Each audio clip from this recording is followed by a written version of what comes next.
Hello everyone, welcome back or to my channel. Today, so I'm assuming you guys already figured, I'm going to show you how I make my pizza dough, which I then use for pizza. This video was heavily requested by my relatives, so here you go. Anyways, here's the ingredients list and material list. You will need 2 3/4 cup to 3 cups of pizza flour, 1 to 1 1/3 cup of room temperature water, 2 tablespoons of yeast, 3 tablespoons of sugar, 1 tablespoon of salt, 4 tablespoons of oil. Any type is fine, but I use olive oil, and this is enough for 2 medium pizzas. And for our materials, you will need a 10-inch pizza pan, a large bowl, a long spoon, cling or saran wrap, a cloth, cutting board, and a pizza cutter. For the flour and water, the amount really depends because in the end, our biggest priority is to make sure the dough is at perfect consistency. So I would just say to prepare the measurements I gave you, but in the end, you might need a little bit more flour, a little bit more water. This is enough ingredients for 2 medium pizzas, by the way. But if you want to make 4 medium pizzas, just use a whole package of 1 kg pizza flour. By the way, pizza flour is just a type of wheat flour called 00. It has something to do with the blend of it, and you can find a kg of it for $5 at your nearest store. All purpose is fine, but if you want to give your pizza a stroke of luck, I would say to get the best ingredients so your efforts aren't wasted. Now let's start cooking or mixing. I'm not really sure. First, pull out your large bowl. Pour in half a cup of room temperature water you have prepared and your yeast. And unlike me, remember to get your long spoon out. Anyways, just mix the yeast and water until there is no more lumps. When you're done that, we shall now start mixing in your flour. I would say to pour in a quarter of what you have prepared, somewhere around that, and just stir it until it's mixed completely. This is just how I usually transition into mixing in my sugar and salt, because some people do it differently, and yeah. Anyways, after you are done combining your flour and yeast mixture, we will now mix in our sugar and salt. I know, amazing transition. So now, pour in your sugar and salt and mix it in. Also, I pretended I was gonna pour in from the jar, but I actually just had it prepared in the first place. I really need to get a life. Anyways, after you're done mixing in your sugar and salt, it should look like this. For some completely strange reason, I did not show it, so ignore what I just said. Now starts the process of repeated pours of meager amounts of flour and water you have prepared. For beginners, I am assuming you guys already did the smart move and already measure your specific amounts of ingredients I showed at the beginning instead of eyeballing it.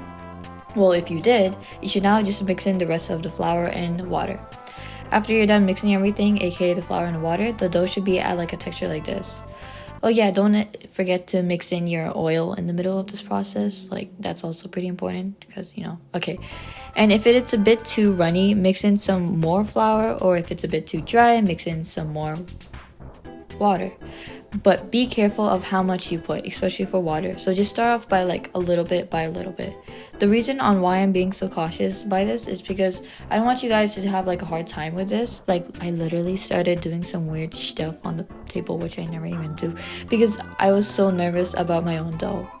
Also, if you couldn't tell, there is a time where you should ditch the long spoon and start kneading it with your hands. Don't worry if it gets on your hands, just wash it off.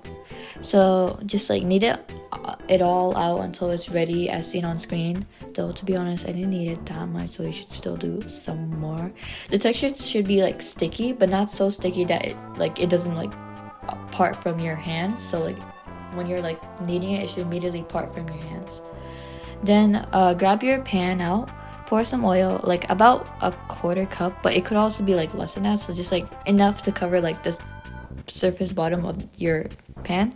And then half your dough with your hands. I know, look, I have a dough cutter, I just hate it, it's stupid and it's a disappointment. Now just place your dough in a tray, press it out a bit, wrap it in saran wrap so no air gets in it, and add a cloth and a board on top, extra protection, and come back in 5 hours later.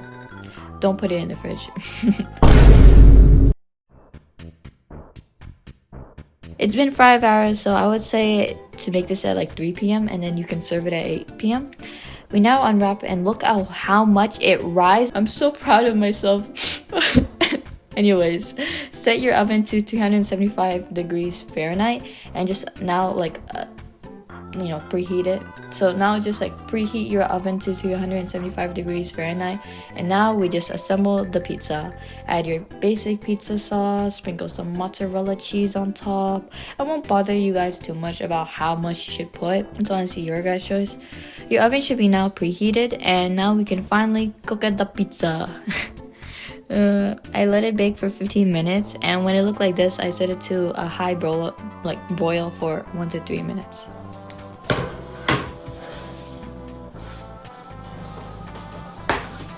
I kind of broiled it a bit too much, but it's not burnt. It looks burnt on camera, but it's just a bit tilted.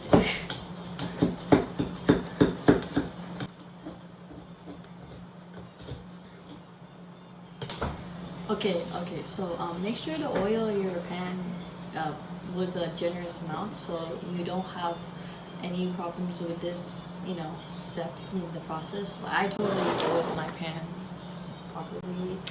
Yeah, totally. It got out in one piece. Yeah, totally. Anyways, let's cut this.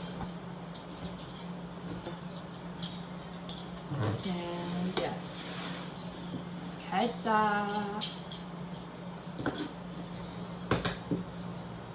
But good.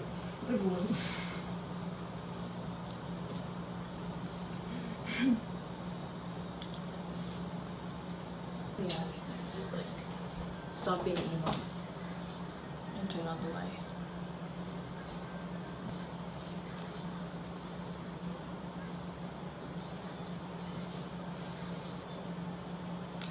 Look how soft that is,